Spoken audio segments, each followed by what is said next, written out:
बाजत आवे हो भोले बाबा के डमरुआ बाजत आवे हो। कहवा पर चंद सोहे कहाँ पर चंदनवा कहाँ पर बाए हो। मैया गंगा जी के धारवा कहाँ पर बाए हो। मैया गंगा जी के धारवा कहाँ पर बाए हो।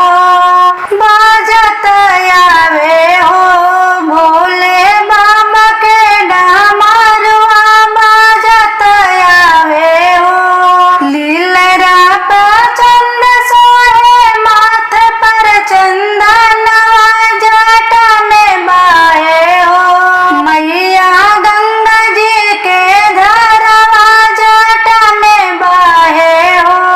बाजत आवे हो भोले बाबा के डमरुआ बाजत आवे हो। कहवा पर बिछुआ सोहे कहाँ मृग छलवा कहाँ पर सोहे हो। सखी सोनवा के हारवा कहाँ पर सोहे हो। सखी सोनवा के हारवा कहाँ पर सोहे हो। बाजत आवे हो भोले बाबा के डमरुआ बाजत आवे हो। कनवा में बिछुआ सोहे काम मृग छलवा गरवा में सोहे हो। सखी सोनवा के हारवा गरवा में सोहे हो। सखी फूलवा के मालवा गरवा में सोहे हो।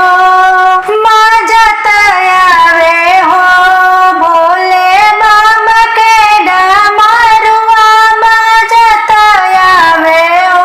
कहवा पर भस्मी सोहे कहाँ पर घुंघरुआ कहाँ पर सोहे हो। सखी त्रिशूल डमरुआ